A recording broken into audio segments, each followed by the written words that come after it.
pony clips right here, so I'm good to go. Nice. So yeah, awesome. Hello, everyone. Welcome to the Harm Realm. I'm Travis Bruce, and today we have another indie spotlight. I have with us John Iceberg. He has a brand new movie out on Amazon streaming right now. I had a chance to watch it. It's called Final Summer. John, how's it going, my friend? Good. Actually, I'm like extremely exhausted and tired. I've been doing the promo thing for like 2 weeks, so I've been like, hey, how's it going? How's it going? Like, yeah, nuts right now. Yeah. No sleep. Oh, sorry. Go ahead. I can imagine. I mean, it's been. I mean, I've seen the promos and advertisements in the groups for the last couple of months, and you were graceful enough to send me a screener. Thank you. Yeah. So yeah. So tell us a little bit about Final Summer. Sure. Final Summer is kind of an homage to the Final Girl in slasher films, but it's a throwback summer camp slasher film. I grew up on the 80s slasher films, and so I just, sorry, I'm really tired. Good. Let me try that again. Take two and action. Okay, so Final Summer is a throwback summer camp slasher to a lot of the slasher films that I loved of the early '80s. So like the Sleepaway Camp, The Burning, obviously Friday the 13th, all those kinds of films. They always had an appeal to me, and so that was kind of where Final Summer came from. And then to go to the personal side, like I really identified with like the final girl in these films, because of things I went through in my personal life. And so I really kind of identified with, like the Sydneys, the Laurie Strodes, Chris Higgins from Friday 13th Part 3. And so to me, I wanted to make a film that kind of paid respects to the final girl character. And so that was kind of where that came from. And then, 5 years of my life went by making the thing. So yeah. So that's kind of the genesis of it, at least. So, yeah. Now, one thing I can say about the movie, I have to give hat off to, is the acting. I mean, for a indie first time horror movie slasher movie, the acting was superb. Yeah, thank you. Yeah, it's interesting. So kind of like part of the character design that I wanted to do in the film is, and to get into the actors is, a lot of the films I feel like, and a lot of people talk about like what they would do if they were in a slasher film, like, oh man, whatever, man, I would kick his ass and call the police and be all good, kind of thing. I'm like, yeah, that's what you think you do. Yeah. What you would really do is freak, the F out or whatever, and like, tap dance everybody's head to run out of the room. And so I kind of came from the idea of what would you really do in a slasher film, and then to go to, I looked at films like Texas Chainsaw Massacre as a case study for how to do our film, because we were located in Champaign, Illinois, in the middle of nowhere, as far as everybody else is concerned. And so there's a really good theater scene here, and then there's a really good acting program at University of Illinois. And this is kind of a crazy story because I went to, I heard that there was an acting coach there, Aaron Munoz, who actually played Barb's dad on season 2 of Stranger Things. And so I was kind of excited. I was like, oh man, I got to meet this guy, Stranger Things. That's pretty cool. And then I ended up doing a short film with him. But I went to kind of talk to him about, like, who would you recommend? These are the kind of characters. This is the kind of story. And so we talked a bit about, who would be really good. And then I think then I would kind of start casting a wider net just to see, who's in Chicago. So like Ricardo Whitehead, who played Moose, I saw him on a casting website. He had these hilarious videos. And if you follow his TikTok, it's like the same, where he's like different characters of his family all talking to each other. And he's like, it's the funniest thing.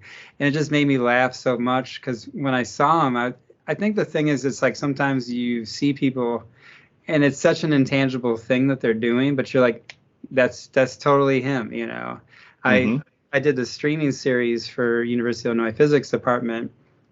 It was kind of Stranger Things inspired. It was just like 4 episodes, like 7-minute web series kind of thing. But I had all these kids that I auditioned, and I basically got a Steadicam rig on, and I had my camera, and we would just walk back and forth. I'd swap kids in and out. And then all of a sudden it was like there were these four friends who just appeared. So I think casting is very interesting because there's something that happens when you put a group of people together in front of a camera on screen and it just clicks in a way. It's like, oh, this makes sense to me. I could see them being friends. And then the chemistry comes into place too. And then, some of the actors I had seen before. There was a really good film scene in Champaign and a lot of short filmmakers. And so, like, for example, Miles Valentine, who plays Mario, who's probably my favorite character in the film, like he kind of came out of the local theater and local film scene. And so once I started thinking about them, I started kind of writing to those characters. And then the villain of the film, it's funny because Joy Hofshammer, she plays Linnea Krug in the film. And I had to do this I just did like a promo video for a local theater production or something. And she was in the promo, and the promo was like 30 seconds long. And she had the opening line in this promo. And she just intimidated like the shit out of me, basically. And so like I was like, anybody who could be that intimidating in like 2 lines, I'm gonna use them for my villain. And so and then of course I looked at her, I'm like, yeah, she kind of looks like Mrs. Voorhees. Really does. That's what I thought it was. Yeah. And so it was funny the first time we did the sizzle reel for the film, for the Kickstarter campaign, like a year before. Like we went out and we shot the sizzle reel to make it look like we shot the film, which was insane. But I had her have this like cable knit sweater kind of thing, so it was almost like like oh, you're an old friend of the Christies kind of a vibe or whatever. But she was great. I just think again, like when you don't have a lot of money, it's like I think that finding actors that have great chemistry is really important. And then also some of the actors that came out of the BFA program went off to LA too. And I could talk all day about this stuff, but I love it. Oh yeah, and I think the fun of it though, like for some of them, it's kind of wonderful because like for example Wyatt, who plays Peter in the film. Wyatt Tabor plays Peter in the film. It's funny, I'd done like music videos where he was like in my music videos or whatever, like when he was much younger and all. And I was like, holy cow, I forgot that we even did that thing, But I love his vulnerability and awkwardness. And when we were casting, there was one actor that I really liked who was supposed to play Lexi, but I felt like she had that kind of Ripley energy to her, like, in Sigourney Weaver and Aliens, right? And I'm like, she's kind of, and this I think is like interesting for actors too, because it's like some actors, they just project a confidence that is kind of out of their control, where you would never feel like vulnerable in a situation with them. And I felt like this actor, she just seemed like tough and like and capable. And I'm like, I can't put you as Lexi, even though I loved her as an actor. So so thankfully I also found Jenna Cohn, who played Lexi in the film, and that really clicked because then I felt like her and Jenna and Wyatt had great awkward chemistry, Yeah. So like Kelly, the actor who played Kelly, was supposed to play Peter at first.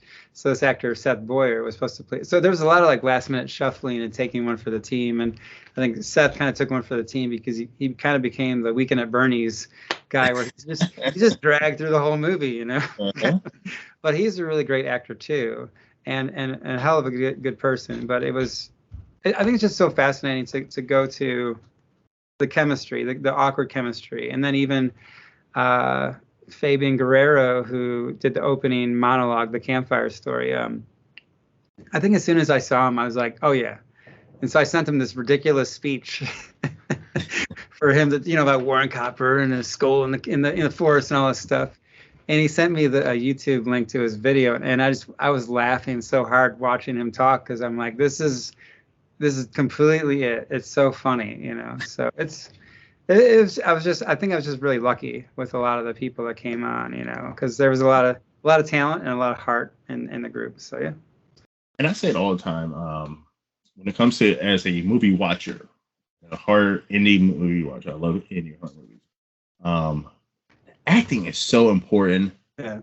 And most people don't think that when it comes to it. Oh well, you can just grab somebody off the fucking street and bring them in and put them in. But no, because strong acting can even make a weak script stronger. Oh yeah, yeah.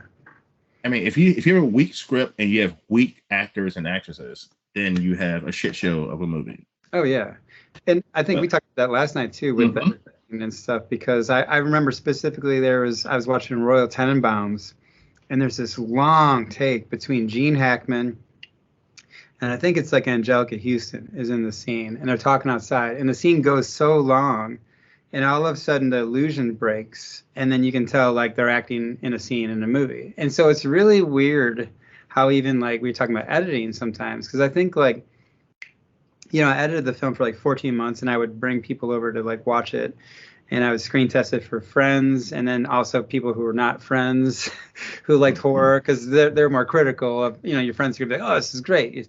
You're like, yeah, no, I don't want to listen. Yeah, it's a lot for the vote of confidence, but you're friending me right now, so let's get the real, you know. And so I think we went to Popcorn Frights, and I felt like, you know, it's like the first test is like when you're seeing your film with an audience. And I think the beauty of an indie film, especially when you kind of have so much control over it, is to be able to go back and re-edit. So I was recutting scenes and sucking the air out of scenes, because I think like good acting, you know, can be, you know, like can be harmed by bad editing. And so I think sometimes like a lot of these films, you have so many people who are learning on them, you know, like we were talking about before. It's like the director's learning, the DP's learning, the sound guy hopefully is not learning. So it sounds good. But and then the editor is learning too. And so I think over time, you know, you're learning all these skills. And so I think that's why indie films typically have much more rough edges, because you just can't afford the polished talent or whatever. But I think just it was funny to come back from Popcorn Frights and start editing it, and all of a sudden I'm like, oh, there's the scene. That's the acting. So it's almost like the acting was always good. It was just I needed to tighten stuff up, and then I think that just the naturalism of the actors, because sometimes I would always kind of say like, look, I know it's written like this, but if it feels more natural to you to say it a different way, let's go with that, you know. And so I think there was a lot of room for improvisation. And actually, like the funniest line in the whole movie, I think we came up with on the spot, like when Miles goes up to the killer to swing the bat or whatever. He was only supposed to go and get Georgia. Georgia's running toward him like Mario kind of a thing. And I was like, I feel like we need a beat here, you know. We just need one more like Mario moment, you know. And the fun of that we kind of talked about was like, you know, in real life, you know, you're gonna get that. I used to work in bars, and you see a lot of bar fights, and I saw this one that was hilarious. It was like these two guys were fighting. The guy got up on the edge of this bar ledge, and he was walking towards the dude. He's like, I'm gonna kick your ass or whatever. But then he like hit a drink, slipped and fell, and just totally table, and then landed and it was the funniest thing. And so I think like sometimes it's like your intention is like, I'm gonna get it, but then life hits you in the face. Yeah. And so anytime we could kind of have these funny beats, you know, and you know, it's like Mario gets his courage up, and he swings, and then he misses, and then he's instantly back to who he is, you know, and he's like, no, like let's get the hell out of here, you know, kind of. And so I kind of love that, you know. I think that's, to me, like what I love about like those kinds of actors and those kinds of scenes versus in the, you know, you've seen like a million slasher films in the early 2000s. Everybody was like, you know, fell out of an Abercrombie and Fitch ad or something, and you know, boring, you know, no personality. But like you said too, the people that these group of actors look like they could actually be friends and hang out, and it's nothing worse than like you said, to see a movie where there's a group of friends and there's two nerds and a bunch of models and you're like, well, this group would never even. No. Let's be real. Let's be real. Nerds and models don't hang out. Let's be real. Yeah. I always have to explain it away, but like it's like the girl's brother or something. Like in was it Cabin in the Woods? Didn't have like the stoner brother? And you're like, yeah, okay. Yeah, I know. Like, but but but but I've always said about when it comes to actors and actors, even in horror movies, like, and you're one of the few directors that actually did one of the things I said, and that's like go after college acting students. Yeah. Like if you have a low budget, you don't have a whole bunch of money to hire necessary trained actors or actresses. The local art schools, every single city has one. That's where you go. They're going to be passionate about the project. This is their first work. It's something to put on their resume. They're going to be a team player compared to if you go onto a back page or something and just get someone with no acting experience. Oh yeah.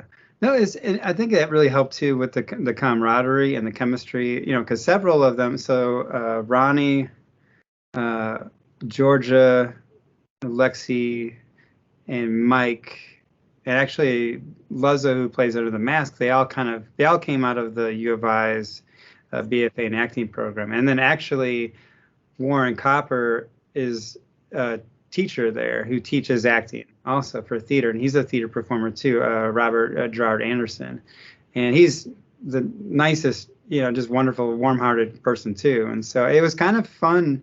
I think it was really cool for all of them because they'd actually just graduated that spring, and so this was their kind of first, indie film, reality check experience. like, oh, what do you mean? It's actually hard? Oh, this sucks, kind of. We're in a forest and I'm up all night, kind of. No, it was. I think they just had so much heart, and I really love that they all kind of gave their all too, and I love like just the different things that they brought too. I think, some of the people. There was one guy that kind of wrote about the movie recently, and he said, "There's not the slut, there's not the jock, there's not the nerd in the film. It's like everybody's kind of awkward and strange in their own way and feel like real people." That's the group that would normally hang out together. yeah, exactly. So I just love that. It's funny. I joke with a couple of them. I'm like, we got to be careful because if this takes off, we're going to be knowing each other for the next 50 years, going to like horror cons together and stuff. So because I remember I talked to John Dugan, who played Grandpa in Texas Chainsaw Massacre, and then I've actually interviewed him. Oh yeah, he's super nice. Really, yeah, really good dude, and we just had a blast talking. And there was another actor who played one of the victims in Texas Chainsaw. I forget her name, but she was like, in a million years, I never would imagine we're still here, And that movie's. I mean, Daniel Pearl shot that one. I mean, it's a beautiful film, landmark film, So anyway, I can talk about this all day. Sorry, I apologize. Now, without giving anything away about your movie, so everybody please go on Amazon Prime and check it out. But it does start off a way that another iconic horror movie starts off. Yeah. Yeah. Oh yeah. Friday and in the beginning, like the sheriff is even from that iconic series. Oh yeah, totally. Yeah. Yeah. Well, it was funny. Originally, we were supposed to have Neil Affleck from My Bloody Valentine was going to be in it, and we shot during COVID. So so COVID hit about 2020, and then we shot our film August of 2021. But we were still pretty heavy into it. And I was on a film called Revealer that shot in 2020 that I worked in camera on that. And that came out on Shudder. Luke Boyce directed that one. And that was great because that was like the first production in the state of Illinois to get back into production. And we used all the COVID protocols. So that was really helpful for me to see how to make a film under those kinds of circumstances. So we were all masked and stuff, even though we were all kind of in the forest together. But yeah, Neil Affleck was supposed to be in it, and he played Axel in My Bloody Valentine. And he was a great guy, really nice, real sweet. Came and talked to our workshop over Zoom and stuff. But yeah, then Tom Matthews happened, and it was kind of like, all right. We're going this route. Yeah, and then I was super nervous because I'm like, oh shoot, we got him in the film now. I'm like, we better show up. There was a funny shoot where like when he was the scene where like they go out to see the kid in the stretcher who was actually my son. Oh wow. all of the this is kind of embarrassing but really funny. So everybody's out there ready to do the scene, and all of the crew had like hidden behind the ambulance, and I could see their feet. And so I was like, I just leaned over to the first AD, Justin. I'm like, hey, can you just have everybody move out of the way? They're, just I could see their feet. And he's like, okay, cool. And I went back to the camera. I looked up, and they were moving all the gear that was also behind the thing that was never there before. It was just hiding. I just wanted their feet to move, and I lost my mind. I was like, I remember like running across the street, like clapping my hands like a total lunatic, like gotta go now, people. And I'm like, Tom Hanks probably like, what the hell did I sign up for? Kind of. I was out of my. I was so stressed out. It was crazy. So, but he was a good guy. I really liked working with him. He had a really cool film vocabulary that I liked, and that's the fun of it too, is when you work with some of the actors that have more experiences, they know the difference between when you put an 85 on versus a 24, if they're acting with their face or they're acting with their whole body, and just the way he was really cool. So, I mean, really lucky to have him, I think. So that was fun. Pretty awesome. So now, this was your first directorial debut. Besides COVID, what were three challenges that for the part two that you'd be like, okay, I'm not going to do that again? Yeah. So looking back on to the sequel, yeah. Besides everything, it's I feel like a friend of mine told me that like any completed film, good or bad, is a miracle, and I feel like that about our film, because at no point was it ever easy, and at no point did anything ever like really go right, and so and so it's kind of by sheer will and tenacity and probably a little craziness that we ever got here. So I think just in terms of hurdles, obviously, COVID was kind of like just the first one, but we were kind of used to that by that point. The second one was it was a green, pretty much the first film that anybody who was in the crew worked on. So I was doing this indie film workshop out of the back of Shatterglass Studios in Champaign, and I did that for a couple of years, and it was mostly like high school, college, and like non-traditional students who came in. It was just free, and every time we got a new piece of gear, like a new C-stand or new light or dolly or whatever, we'd be out there. And so we did a bunch of lighting tests prior to shooting out in the forest nearby. I just grabbed the generator and we went out there and we were working and just kind of getting used to night lighting in the forest, because it's really intense. I worked on a film called Slice. It was like A24's only direct-to-video kind of movie. It was like Chance the Rapper and Joe Keery, like right before he went into Stranger Things, and like Zazie Beetz was on it too. Before I was like, dang, like I should have talked to more people on that film.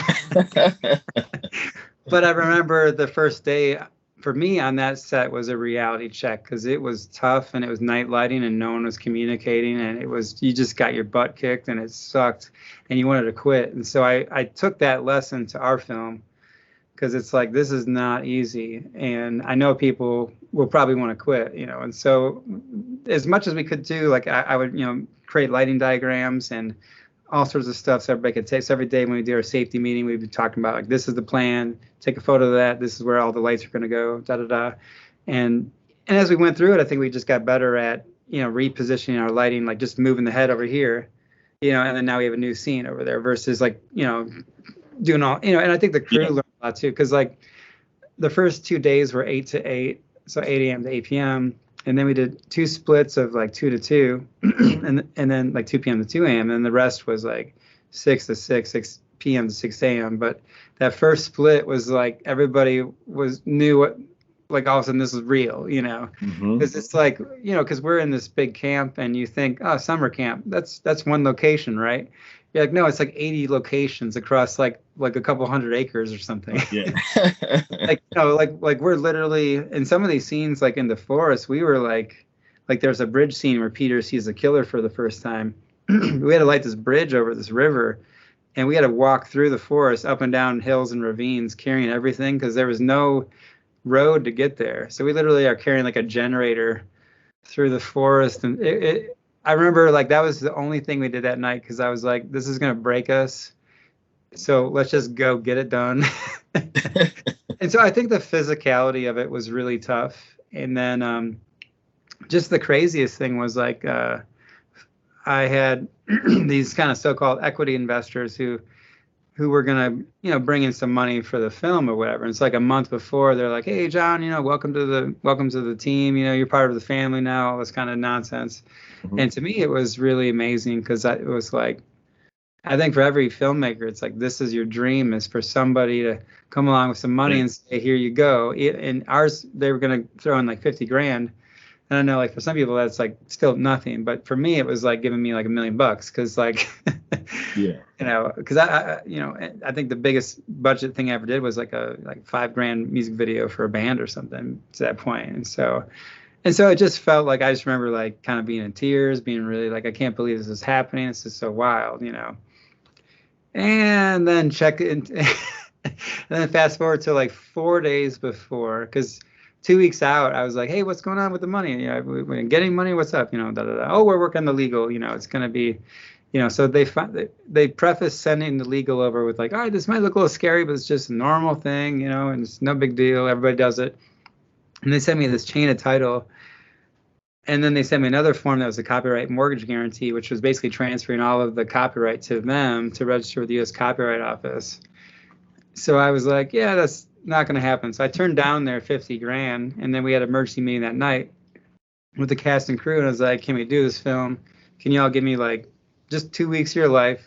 We've got a $16,000 Kickstarter. We've got 4 like small like 5K investors.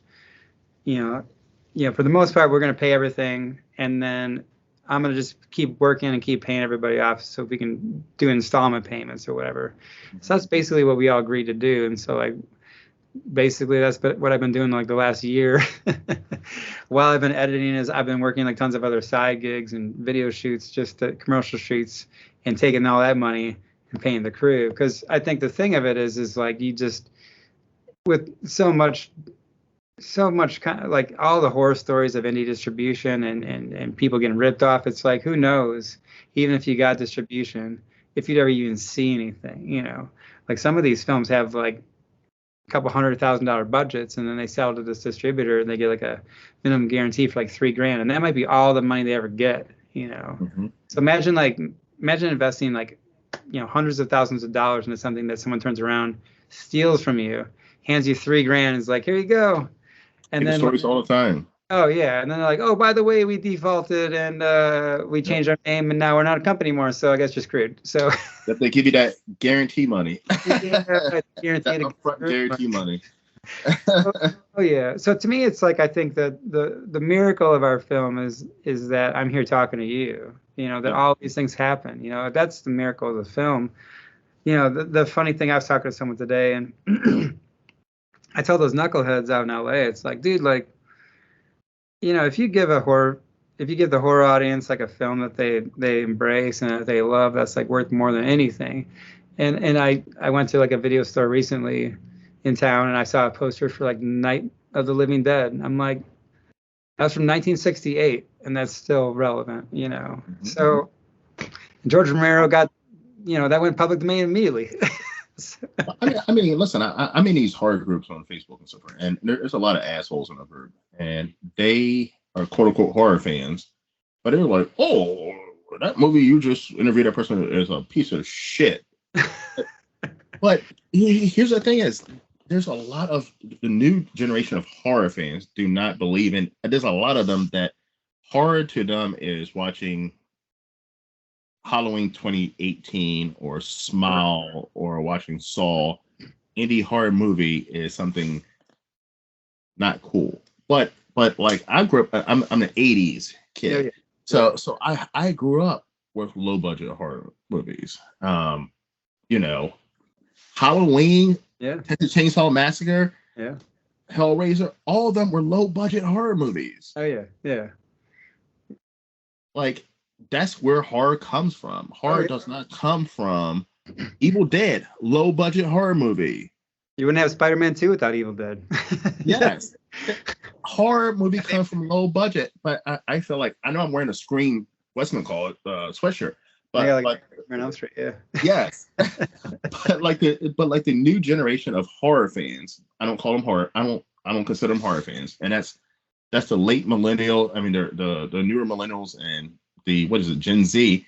They're not really horror fans because they base everything off of Scream and so forth. Which Yeah. Scream is great. There's some great new horror stuff, but the bread and butter of horror has always been the low budget. Oh yeah, indie. completely. Always been it. Yeah, yeah. It was so amazing. I went to Horror Hound in Indianapolis, and the cast of Night of the Living Dead were there. And I talked to Judith Odia, who is just the sweetest person ever and so nice. And she has a genteel quality to her. But I remember I was listening to them talk at the panel. And what I loved about what she said was she said that we made the best film we could with the resources we had, which just completely resonated with me because we didn't have any resources other than each other. I had to find more resources after I had people behind the scenes trying to get more resources. By the way, your movie did not look. It looked like it had a budget. I mean, the quality of that doesn't look like it had a budget. I remember watching. I was like, oh, he had a budget. That's why I thought. That's why I thought in my mind. Oh, this guy had a budget for this movie. Yeah. No, it's funny. To go to your point about the indie low budget thing. So in Champaign, Illinois, every year is a film festival called Ebertfest, Roger Ebert's Film Festival. And I got a huge kick out of doing our Indiegogo Kickstarter video sitting next to the Ebert statue because of the, awesome. all this stuff with the slashers and the from the In Search of Darkness doc where him and Cisco are trashing it. But I got to interview. It's so fascinating because like Frank Oz came this year, and so I was filming his interview, and that was so weird because I'm like in my headphones, I'm hearing like the voice of like my childhood, like Miss Piggy, freaking all this Yoda. He every now and then his voice would like lilt a little bit, and I'd be like Yoda kind of thing. But he was in a horror film, American Werewolf in London, and then also the next guest that we had was Lawrence Bender, who produced. His first film was a slasher film, Intruder. I don't know if you've seen that one. Yes. But that's a great one, and that was like Sam Raimi was involved in that, but Lawrence Bender produced and wrote it. And then he went on to make he produced Reservoir Dogs, Pulp Fiction, Good Will Hunting. He kind of went, he's went into fame and glory. And I think the beauty of horror to me is like, I think it's kind of a very marginalized genre, and so it's a great place for people to go in and to experiment and to try things. I mean, and I think Nightmare on Elm Street. I always talk about this one with distributors because it's like they always talk about New Line Cinema as like the house that Freddie built. You wouldn't have Lord of the Rings without Nightmare on Elm Street. And so I think it's and then to go to Wes Craven. I mean, he started with Last House on the Left, and I just think there's something. I don't know. I find now it's like I will watch horror movies more than any other genre, just in passing. Last night I watched a film with Lauren Marie Taylor, who played Vicky in Friday the 13th Part 2, Girls Night Out. And that was a fun movie too. It was kind of a crazy one where like the college mascot had like steak knives in his hands, and it was like it was super weird but really fun. Hey, I could talk about Murder Size. Yeah. That just came last out. night. I actually interviewed the husband and wife directors. Yeah. I've seen their other movie, but I didn't get a chance to see Murder Size. But it's on Tubi now, so I gotta watch it. I loved it. Yeah. There's also the third Saturday in October. Have you seen those ones? There's Part 1 and Part 5. No. I'm right up on my list. Oh yeah. So third Saturday in October, it was this guy made 2 slashers. I think I'm friends with him on Instagram or whatever, but he made 2 slasher films.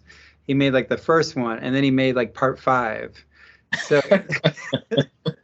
which is hilarious. It's like a really fun like 90s slasher. So I love that he kind of went in on the joke of it. Yeah.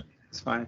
I think with our film, kind of the reason I wanted to make the film the way I did was I feel like, and right now I'm even seeing it too, in the new slashers that are coming out, is that I think people are, it's like once Scream hit, I think it kind of it really changed so much of how people perceive the slashers. And then now it went crazy into the meta world of like oh, it has to be meta. Now it's like the time travel stuff. You know, it's like, Mm-hmm. dude, Yes. come on, like go back to the roots, you know. And so I Exactly. felt like I wanted to not make a gimmick. I wanted to be and feel like an early 80s slasher film, you know, where it is kind of soft focus. It's not super, you know, like modern looking. It is more of that feel and that era and all of that stuff, you know, because I feel like they are classics and people go back to them, like My Bloody Valentine and all those early 80s. Like I feel like 1981 and 82 are like the prime years for the 80s slasher, you know. But I think the modern ones, other than I love Final Girls, is a great one. But I feel like they have to dress it up and they have to gimmick it up, and they can't just make a solid slasher, you know. Yeah. And so I think that's where I really enjoyed like kind of going to that. I remember one guy was like, I was pitching him on our film. He's like, I don't get it. There's no gimmick. I'm like, well, that's the point. I mean, like, I don't want, you know, how many times I've got to see a watered down, like tongue in cheek, Mm-hmm. you know, oh, it's a slasher, but we're going to make fun of it kind of a thing. Like, oh, you're in on the joke too. I'm like, I don't want it to be a joke. I want it to be real, Mm-hmm. which goes back to my personal story, which is that I survived a pretty terrifying abusive situation with a relationship with someone who was a sociopath. And so I went through a lot of gaslighting and emotional abuse and a smear campaign that was insane. And so I kind of became this person's boogeyman in a way. And so, and it was crazy. And there were props in all of this person's lies. There were things that I was meant to see that were fake. It was insane. And so I wanted to put a lot of that into our film. And so I think that, like, you know, there are lots of things that and it's kind of fun actually to like watch some of these reviews where someone's like, I don't understand. Like at the end of the film, there was no explanation. There wasn't actually the funniest one I saw this review recently, and the guy was like, everything that I consciously made a choice to do in the film, they had a problem with. Which was really funny. It's like, look, first off, you know, for slasher films, like the killer needs to be huge. And I'm like, in real life, my monster was like 5'7", you know, 150. I mean, that's the average man. The average man in this country. I mean, only 10% of men in this country are over 6 foot tall. So yeah. And I think, and I go to like somebody like Charles Manson, where it's like, I think in Mindhunter they talked about how like don't make fun of his size. Like, what are you talking about? And they expected him to be this huge thing, but he was like just a short dude. And I think it's like what someone like that creates in your mind, where they are like Michael Myers in real life, but you see them and they're like, you would never think that they're capable of that thing. And most serial killers are attractive men. That's what most people also skip. They assume that a creepy looking guy is a serial killer. But in history, majority of serial killers were attractive men. Oh yeah, and I think most rapists, all of them were good looking men. Yeah. And I think and I think that goes to the narcissism and to the charm and all that stuff, because, and I think that was where I wanted to show with Mike and so it's interesting to talk about some of I can finally talk about the psychology of the film now. Yeah. Mike to me is a narcissist, and also like Linnea's kind of nephew in a way, which is kind of hidden a little bit, and you only get an exposition in the backstory in one scene, where you miss it and it's gone. But and then Linnea to me was like the true danger, and so she was the sociopath. And so I think it's like, you know, Mike is. I feel like narcissists are kind of not that smart. Yeah.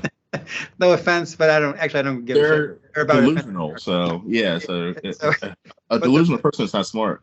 Oh yeah, and the real danger, and I think the irony of a narcissist is that they think they're so special, but then you realize so many of them are all the same. So you're like, now I'm gonna have all these narcissists after me, which just sucks. Yeah. But I think that, you know, I just wanted that real psychology to kind of come in, and that there's things in the film that are pieces of clues to what this trap that's being laid, you know, that this plan is being laid. Like this person that I was with, it was like there wasn't just one thing that she would try to do. They would try to do 4 other things to make sure whatever I was seeing was what I was intended to see or whatever. And so I think that's where all this gaslighting, all these props and everything. And so everything that Linnea shows to the audience is like she wants them to see. She's telling them because she wants them to see it from her point of view, and then after it's all said and done, and then she pins it on, the one character, it's like it's all neatly tied up for her, and so that I think is the interesting thing for the audience. And I think this was my blind side in the film, was that I think experiencing all that stuff firsthand made it kind of hard for me to really understand, like, that most people probably won't understand this kind of stuff. And so I even go to like Silence of the Lambs and Red Dragon, where we're talking about, like, before you ever meet Hannibal Lecter, everybody's telling you, like, he's a serial killer, he's a psycho, he's real dangerous. And so then you meet him, and then he's telling you, the audience, okay, this is what Buffalo Bill is. He's a psycho, he's dangerous, blah, blah, blah. And then in part 2, it's the same thing, only now it's like, oh, here's the Tooth Fairy, And so I think, so watching those movies now, I understand how they're using those characters to tell the audience things that they would hopefully never know. Anyway, I'm sorry if I'm like rambling all over the place here. You're good. But okay. So it's just kind of it's interesting to see, and I liked the one review where the guy had a real problem with the fact that we didn't give the Scream speech at the end, like the Scooby-Doo, old man Withers from the Haunted Amusement Park. He's like, I would have got away with it too, except like in the recent Scream, where like at the end of it, he's like, oh, well, you killed my son 2 movies back, and now I made this giant theater, even though I'm like a New York Police Department cop and apparently have expendable income. And like that never happens in real life. So. Well, I'm gonna tell you something right now. I've only been doing this shit for less than a year. And it goes for, I guess, YouTube, movies, whatever. And you gotta have some fucking thick fucking skin. Like, this shit is not meant for the fucking weak. If you've seen some of the nastiest fucking comments I fucking get on a daily fucking basis, if I was even a tad bit weaker, I would be jumping off a roof. Like, it's the shit is fucking, people are fucking ruthless. Yeah. So you got to have thick skin. You can't pay attention to them, because a lot of those people who put those messages in there don't even believe what they're fucking saying. Yeah. They're miserable. There's a lot of miserable people out there. They are, majority of them are men, and their wives are fucking abusive towards them, treat them like shit. Their bosses treat them like shit. So it's easy to go online and just someone that that's not going to do anything to you to just fucking be nasty. Yeah. Well, I think it's interesting to that point of view, because I think I don't know, there's a lot of things like, like my friend's always like, yeah, don't ever read the comments. Yeah, don't. And actually it's funny, I connected recently with Adam Marcus, who was the director of Jason Goes to Hell, and so I was talking to him about, like, for part 2, I wanted to use some references to Jason Goes to Hell in part 2, and we got to talk a little bit about stuff. He's like, and he told me something really cool, which was, don't worry about what the critics say and what the fans say, like, make the film that you want to make, and I think that's the beauty of that. I think is that when you make the film you want to make, then you hopefully you get something original and unique or whatever. And obviously, like, there's so much heaviness. There's a lot of stuff within this that is like an homage to previous films and stuff. And I think the good thing about all that stuff is I can see where, like, I don't know, to go back to, I lived through a sociopath. So someone's like, I don't like your film. I'm like, well, that's okay. It's a big deal. I mean, it's not everybody's cup of tea. It's not everybody's cup of tea. Yeah, but I think the fascinating thing, I think, is that I've seen people like and hate like the same thing. And so then I think it's really helped me to see that film is an art form, which is great, because then it really means that just do what you love, make the thing that you like, and follow your own voice, and don't worry so much, because people are going to hate it and they're going to also like the same thing, and you're never going to please anybody. So everybody, especially not slasher fans. I have a question. I hope I'm not giving anything away. So making an 80s style slasher film, there was one thing that was missing, and that was nudity. Yeah. Did you make a subconscious decision to not do that, or? Yeah. Well, I think the thing with that is, like, you have to look at what's happening in the film. So, like, all right, the first Friday the 13th, the thing I kind of like saw in Friday the 13th is like no one knows what's happening. No one knows that everybody's dying. So yeah, they're going off and having sex or whatever, right? And plus, I was told by a distributor who didn't want to pick up the movie, they're like, yeah, people like sex with violence. I'm like, well, that's kind of, but I was told that by a distributor. Which is weird, but people do.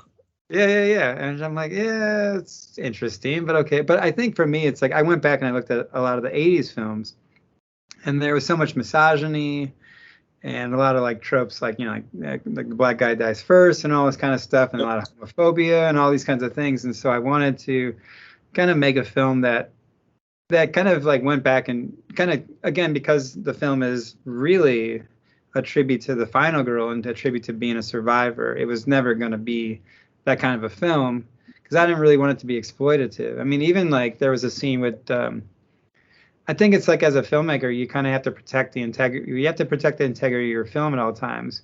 But I think also protect the integrity of the characters in your film, And so so I just remember there was a scene where like it was in the kitchen. Georgia is fighting with the killer.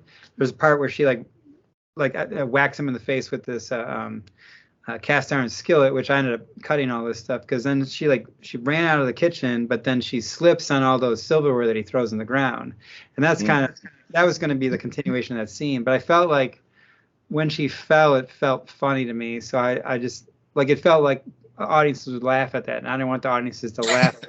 You know what I mean? Like I wanted the audience to be empathetic to her, and so I think like all of those kinds of things, it's like protecting the integrity of these characters that are in the film, and they're all trying to survive. So I think it made zero sense for me to ever, with the way we told the story, to ever have any nudity in the film, And I think also, just from a filmmaking side of the production side of it, I think I've talked to other people who've had nudity in their film, and they're like, "Dude, it's just super weird." It's just awkward. I was going to ask that. Like I've asked other indie directors, like, that's a weird fucking conversation to have. Yeah. Especially in the year 2023, it's a weird conversation to have. Yeah, and I think also like I was pretty conscious of like Me Too and all those things because like you go back to The Burning, and that was Harvey Weinstein film, and he was being a creep on that film too. And so I think like for me, and then if you look at how that film is shot, sometimes how it lingers on like body parts and stuff, I'm like, yeah, he was pretty much a scumbag back then too, And so I think it's just like for me, and it's also so much of the horror audience are women too. And I was talking with Lauren Marie Taylor, who played Vicky, and I asked her like, what do women talk to you about when they talk to you at horror cons, And she said that they really identify with the survivor and the survivorship aspects of slasher films, And so I thought that was really unique. And so I think to me, it's like our film, I want to pay respect to that. And so I didn't want to have naked women in our film for no reason whatsoever, But to go to part 2, no, I'm just kidding. So. No. But one thing about your cast too in your movie, it's a diverse group. I mean, race, body size, everything. It's a diverse cast. Oh yeah. Yeah, no, I think that's important because I wanted them to feel like real people. Because I think, again, like I'm, like, I was in the Army. I've been around just so many people all my life, all this kind of stuff. So I think like that's what I want to see. I don't want to see just, yet another white girl being chased by a killer through the forest or something like that. Yeah. and so it's I don't know. I just again I go back to like even like we talk about like Night of the Living Dead and like what Dwayne Jones was aware of in that film too, and that was really cool to see even at like Horror Hound when they would talk about that and how it's like he understood the significance of that, even if some of these like the liberal like like filmmaker friends of theirs were like, oh no, it's cool, like you're the best actor in the film. He's like, yeah, okay. Yeah. Because I always find that really a revolutionary film, and I don't know, I just love again going back to like what a genre like science fiction can do, or what a genre like horror can do, to make people, just I don't know, it's just interesting. So you've always given us a hint that there will be a part 2. Yeah. Sorry if I'm like rambling all night too. By the way. No, you're fine. But there will be a part two. Yeah. Do you already have a story in mind? Oh yeah. The story is basically done. We're starting writing the script. We're shooting a teaser trailer next month, and the Indiegogo is actually going to come out October, Friday the 13th, because I'm a glutton for punishment. Awesome. I'm like, yeah, we'll put it on Friday the 13th. I'm totally gonna get raked over the coals yet again for all the Friday references. But yeah, we have actually this time so Tom Matthews is coming back in a much larger role. Bishop Stevens is coming back. I've got two casts from the Friday series that are coming. I'm really excited for, and then I've got some friends that I've met kind of going through the film festival. One of my friends, Ryan James, who is in Terrifier 2, is going to be in it too. And so I think like it's just I'm really excited for it. So basically, I'll kind of give you the kind of basic kind of intro to it, but it takes place in 1993, so it's a 2-year jump after the events of the first film, and it takes place in the local college town nearby, Camp Silver Lake. And it kind of basically goes through, there's a killer going through the music scene of this town. And it's kind of bringing up some old kind of hidden secrets. And so there's and the Krug family, who is like this powerful family in town, starts to expose some of their secrets. So I think it'll be much more, like already I can tell just by going through like the kind of like the character beats and the story beats, it's a much more developed kind of film. And I think that's interesting too, because so it does take place basically the week leading up to Halloween. So it's like, when I went to film school at Southern Illinois University, every year for Halloween, they would like cancel Halloween and send everybody home, because every year that they'd have Halloween, there'd be like this riot. Oh wow. They like trash the local music shop and torch a cop car or something crazy. So the next year they would cancel it or whatever. So it's kind of like I'm basing a lot of it on a lot of the stuff that is personal to me. So a lot of the main characters work in a record store. They're in the music scene. You'll see some familiar faces from part one. So I believe Moose is coming back, and then Kelly is coming back in a bigger role. And there are things about the characters in the first film that we didn't really get to know that are going to be explored a little bit more in this one. And then really, I would compare it to like right now, I feel like there's a couple movies that are kind of touchstones for us. I think one is Seven. This is going to sound totally weird because they're super opposite of each other, but Seven, Scream, Empire Records, and Decline of Western Civilization. That's going all over the fucking place. It's funny because it's like when I kind of I was kind of going this completely wrong direction, and I'm like, I don't know, it's so different from what the first film is, and I feel like the first film has the humor, it has the heart, it has these characters, and so I feel like if we dove right into like a police procedural, I feel like we're losing what makes the first one fun. And so yeah. I used to play in bands a lot, and Champaign has this great music scene. And back in the 90s, it was like this really important music scene. Like all these bands like Poster Children and Hum played here, and all these bands from Nashville would come here and play. And so it's kind of exciting to root it in that scene. And one of the actors that's coming out from the Friday the 13th series, he's playing like the worst sound guy in town, this total dick named Wayne the Pain. And I told him about the character, and he started laughing. He's like, "Oh my God, this is gonna be so much fun."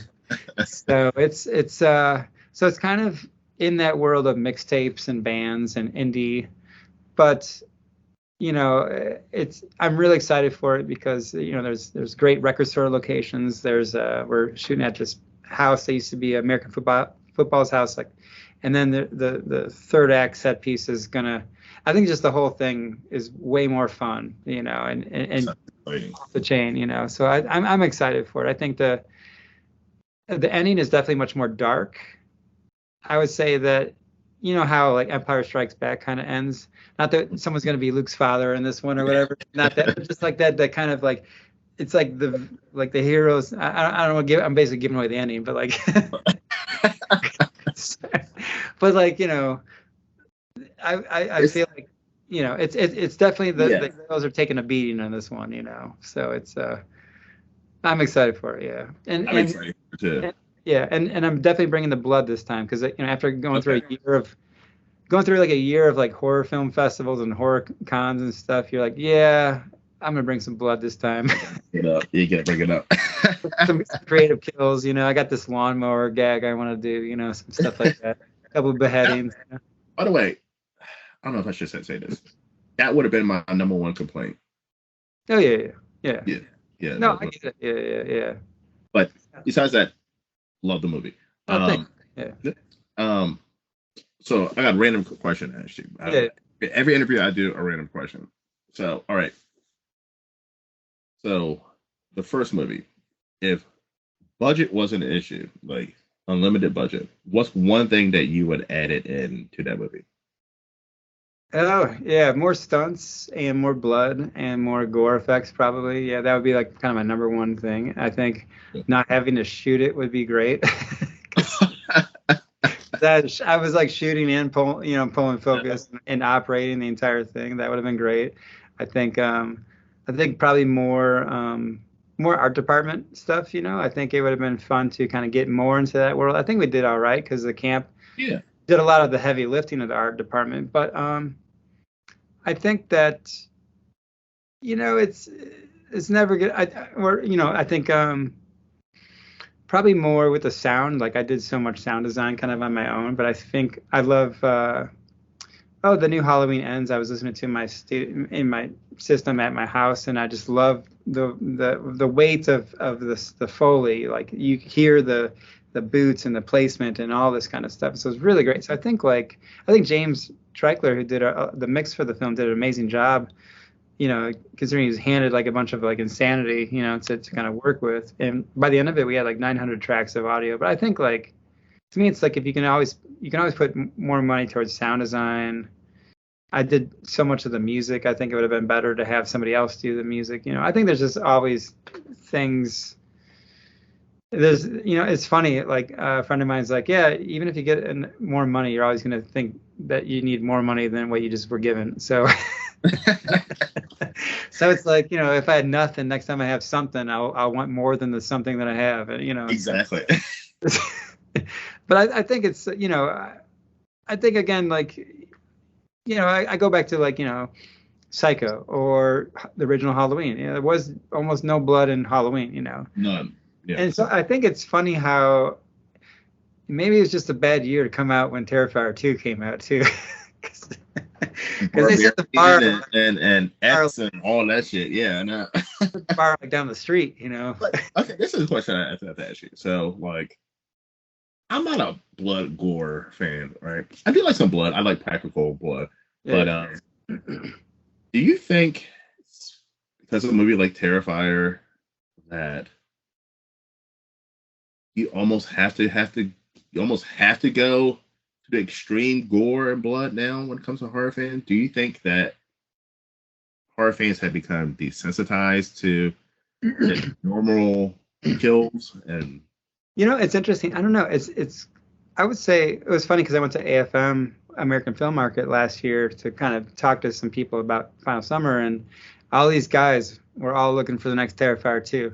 And it was hilarious because I was like, yeah, good luck. You're looking for somebody who's been working on this for like 16 years. He took a short film and made All Hallows Eve and then made the first Terrifier. And then now, so you're looking for an anomaly. Like, forget it, But I think there has to be more to it than that. And I think the thing that's awesome about Terrifier is like you got David Howard Thornton as Art the Clown. So that's already like a great thing. Like I think so many people really latched onto that character as an iconic character. To me personally, it's like I have a hard time sitting through those kinds of films because I'm like, yeah, I can't. But but I will put him like I gotta watch what I say because he might be chosen. But I gotta watch that and say about my Terrifier because I want those guys on my show. But yeah.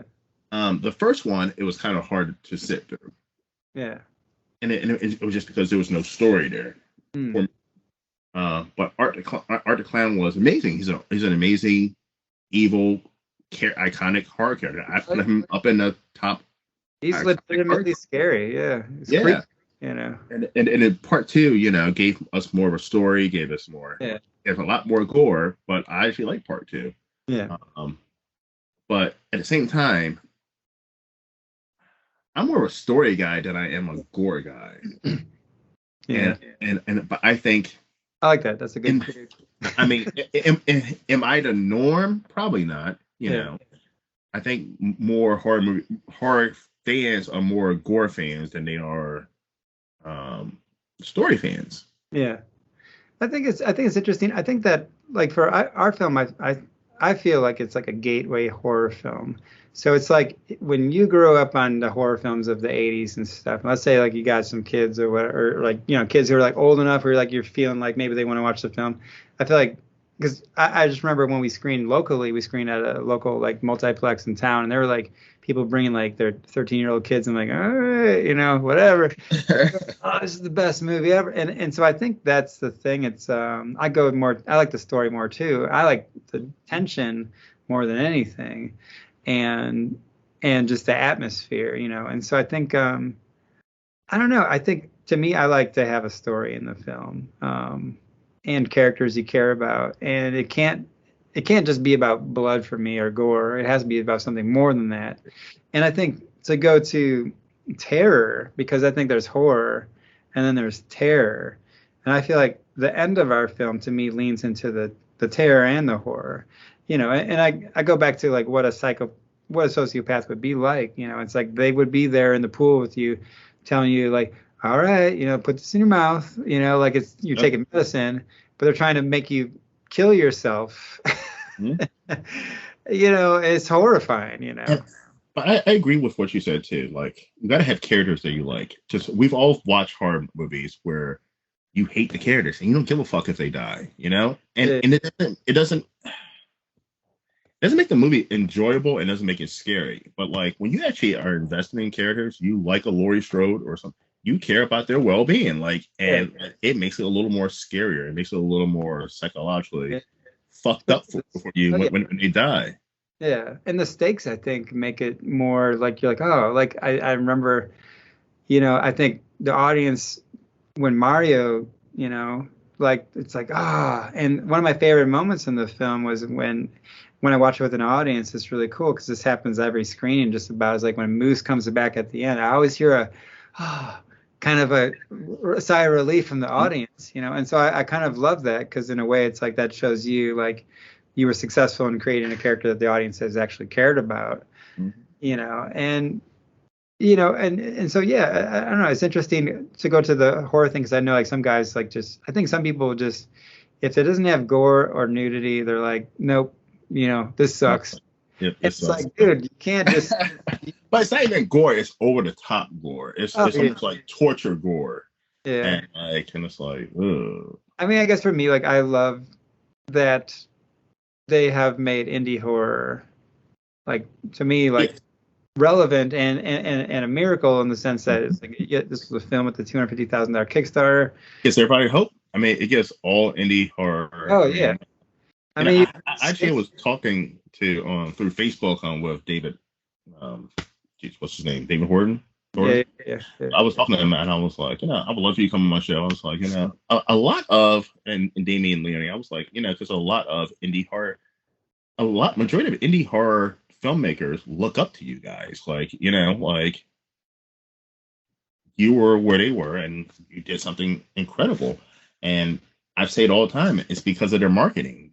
Those guys are fucking. Their marketing is amazing. I mean, if you want to follow, listen, I'm a marketing guy. If you want to follow the marketing plan as an indie horror director, follow Damien Leone's and his fucking cast. Oh yeah. At every fucking convention. Oh yeah. Every fucking year, they don't take a break. They are going to jam Terrifier down your throat until you watch that fucking movie. Like, yeah. And you know about Terrifier. Right. Yeah. No, that's great. I mean, I've seen them at every horror con I've been to so far. Every single horror con ever since 2016, they've been at every single horror convention. Wow. Yeah. And that's the great thing too, because I think that some of my favorite moments have been connecting with other horror fans at the conventions. Because I think that like we're all kind of fans of these films at the end of the day. So I think like you brought up like Halloween Ends, which I liked, but like you don't. And so it's funny to me that like you can be talking and Exactly. say like completely opposite, like I'll probably say one thing. You're like, no, you're wrong. I'm like, oh, but it's not that. But I mean, it was even crazy. Like when I was at the South Carolina horror convention this past weekend, and I saw one of the. I didn't know she was there, but I saw one of the directors I interviewed. I was like, oh, and we were like, it was cool, to have that bond in the indie community. And I just feel like indie directors need to go to horror conventions a lot more and engage and tell people, "Hi, I am John Smith, and this is my movie, Slasher Camp or whatever," like, and so that people know who you are, because that's how, I'm telling you, the only reason I know about the original Terrifier, it's not because of horror groups or seen an advertisement, and it's because I go to horror conventions religiously all throughout the country, and every time I kept seeing Terrifier. I was like, who the fuck are those, and who's that clown guy?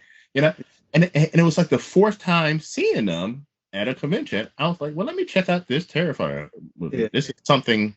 There's something about this. Yeah. No, it's great, man. So it's. I was like that. Those guys, great marketing. Oh yeah, for sure. Yeah, no. Sorry, I'm like. Not a huge fan of the movies, but I mean, listen. Yeah. No, I think it's a great job. Yeah.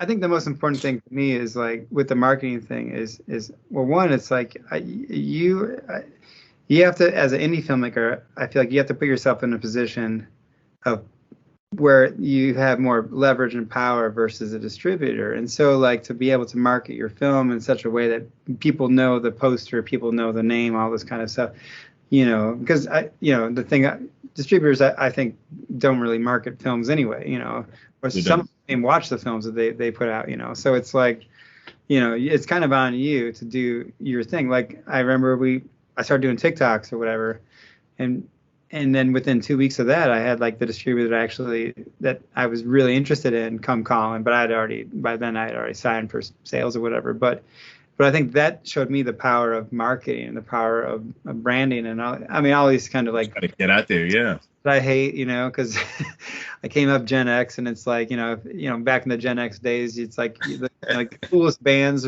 were like not the sellouts, so I could imagine like, taking someone in a time machine from like 1993 to now, and they'd be like, everyone's sold out. What the hell? Like, what is this crap? Sellouts everywhere. They'd be horrified. They'd have like like a stroke, or something, But but I mean, even with me, I go to every single convention, and hey, check out my channel. Hey, check out my channel. Like, I go to every convention, and I just hit random people and do that. Just. And I think what I like coming from indie bands is I also like to cross promote and like promote other like filmmakers that I've met who are cool that I like. Because I think like it's like not only like does it help like doing all these things to kind of promote yourself, and it feels weird at first, but you kind of get over it.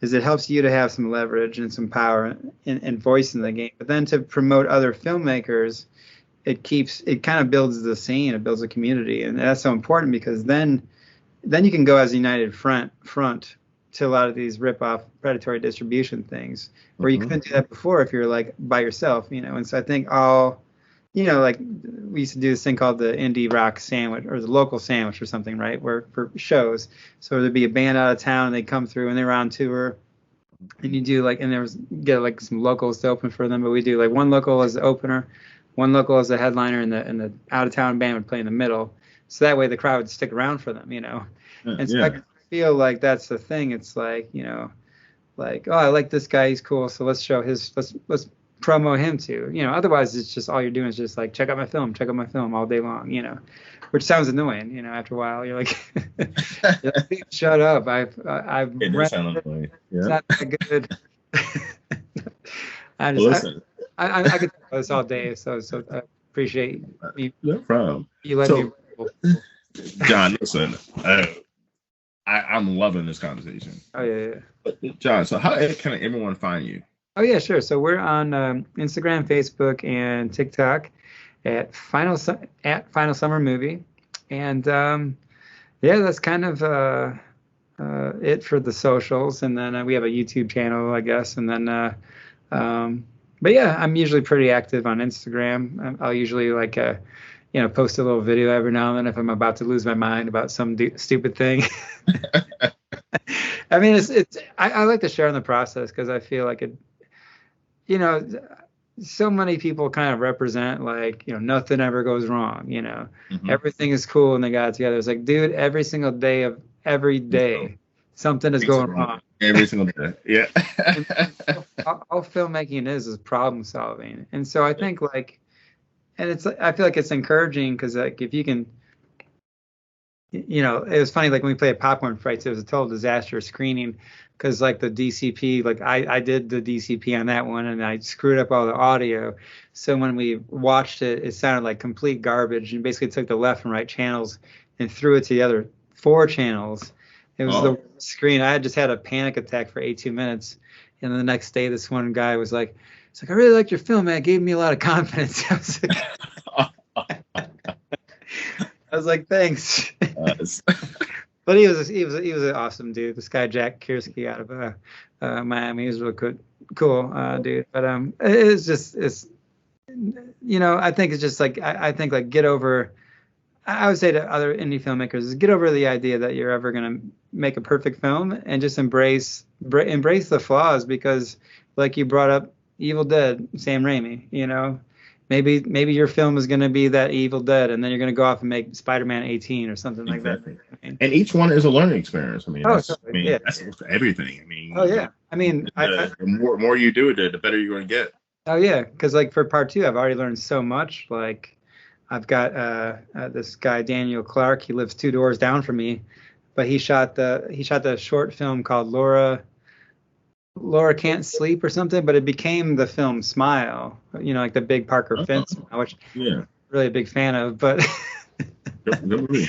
But like but he's a great DP and and it's so funny because like he literally lives like 2 doors down from me. Like I walk out of here and we can, go grab him and we'll talk on this thing. But we talked a lot about the visual storytelling of part two and we want to be more like steady cam shots and all these kinds of things and then also like I've got like a great first AD, my friend Michelle, who has AD'd films for Shudder, and so she's coming on to AD my film and produce it. And then I'm working with a kind of a story partner now, where we're bouncing ideas off each other. Because the fun of that is like it'll unlock an idea, like you're kind of there, but you're like, oh, what do you? And then he'll say something, oh yeah, yeah, and then we're over here. Bounce off each other. Yep. Yeah, and so I think like it's like the team on this, and then my friend Ashley, who is like this amazing, hair and makeup, and she was like the hair makeup key on Fargo and all these other shows, but she's Nice. coming on. So I feel like I think that there's this is like the epic YouTube video, but Your dream team. You're building your dream team. but this thing Mark Duplass talked about at this really great keynote speech for South by Southwest.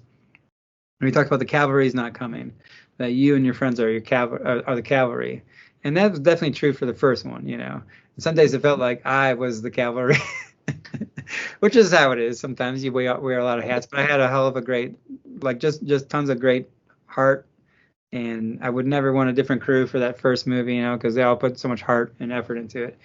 And I think the cool thing about now is like a lot of the crew have gone to the great things, so they're coming back more skilled. I'm more skilled now. So I think the team is coming together. So I feel the story is really powerful. I think the ending of the film is just going to wreck people, but in a kind of beautiful way, in an emotional way, which is cool. And I think the stakes. I'm really excited because I think that it's going to be much different, like much more its own film. So I won't have to hear about summer camp slashers on the next one. Yeah. This is a ripoff of Friday. I'm like, okay, we're in a summer camp. I get it, but come on, like, everybody's ripping off Friday. Come on, dude. Like, I mean, listen, there's like 1,000 of them out there. oh, dude, I know, right? But I mean, that's flattering. I mean, to Yeah, rip off. Yeah, I mean, I'll tell you the one thing that's really cool on this was like, I should probably let you go. you're fine, buddy. We'll just be like riffing all night, but this is really wonderful, and this is why I think like I love the horror community is like, uh, like through this process, I got to talk to Tom McLaughlin, who directed Friday the 13th Part 6, because I wanted, because I was inspired by his film One Dark Night that came out, and he had to go around. He finally found these Mormons who gave him like 300 grand to make One Dark Night or whatever, provided that he shot it within 30 days of giving him the money. And so, but I talked to him about like, hey, can I get the movie on like the marquee? So we were originally supposed to shoot that flashback scene at night, but then it was just always windy and crappy, and so we never got the One Dark Night on the marquee. So that would have been a fun callback. But he said some really amazing things. Like we had some fun kind of emails back and forth, and he was like, once your film is out there, it's out of your hands, and no one's ever gonna know all of the sacrifices and all of the things that you had to give up and how you never could get that shot, and this was the best you could do. And so it's kind of beautiful to like have him, to have those touchstones, I think. The community, yeah. Yeah, and then to talk to even like, to hear stories from Tom Matthews talking about working with him or working on Return of the Living Dead, or the DP. I reached out to Roddy Gibbons, who shot the original My Bloody Valentine, and I just asked him about the film, and dude, he sent me like this like book of an email of all of the things that they did to make that film happen. And then recently, like I talked to like Daniel Pearl for a second just on Instagram, like message. And it's just wonderful, it's an amazing community. Indie horror community. I've only been in it for a short period of time. I mean, you guys are amazing. Everyone looks up for each other.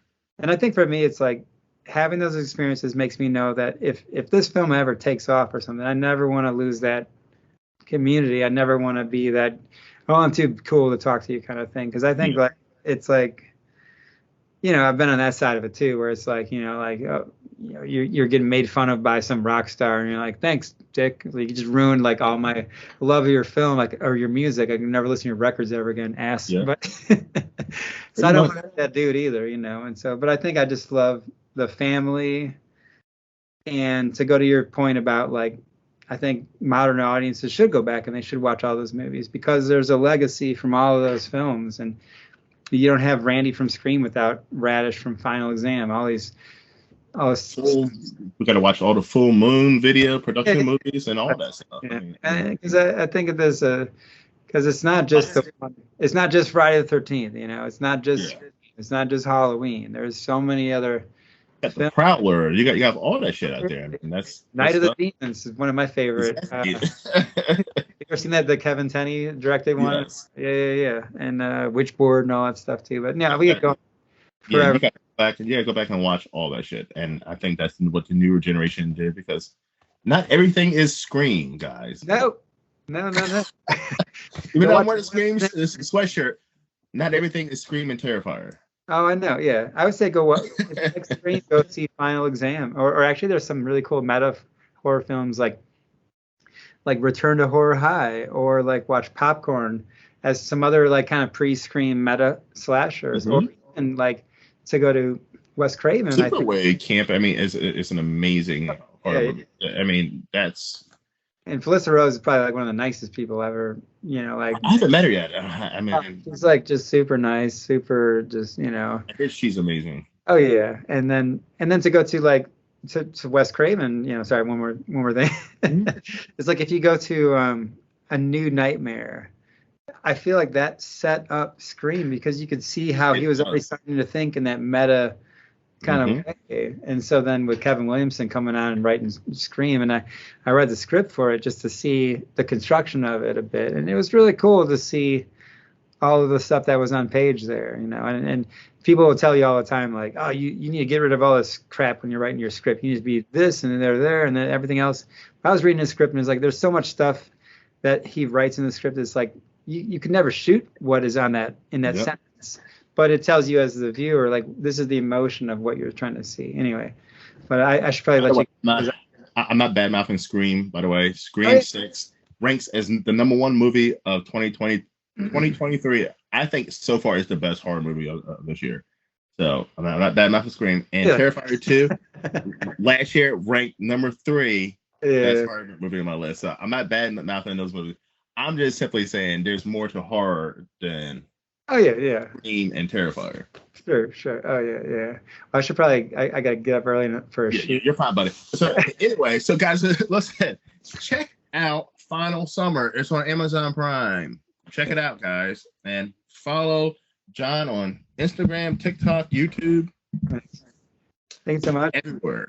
Thanks, And thanks so much, Travis. And man, we definitely need to hook up at some at some horror cons, man, because this is so much fun. So. I'm gonna be at Horror Hound next Oh year. yeah. Yep. Okay. And Yeah, yeah, yeah. Cincinnati and then I think the one in Cincinnati I'm gonna be at. Okay. Yeah. Are you? Yeah. I'll probably go to that one, and then I think Days of the Dead is coming up too. They're gonna have a Chicago. Indianapolis. Oh yeah, they got one in Chicago. That's in November. I'll probably go to next year's one. I'll probably go to this Okay, one. cool. Well, then I'll run into you, but it'll be fun. Listen, I'm gonna be in the one in Kentucky, all that shit. All right. Yep. I'll be all in the Midwest. Cool, man. Thanks. All right, buddy. All right, guys. Well, thank you for coming to the Hard Room. I'm Travis Bruce. Take care. I'll see you next time. Thank you. Thanks.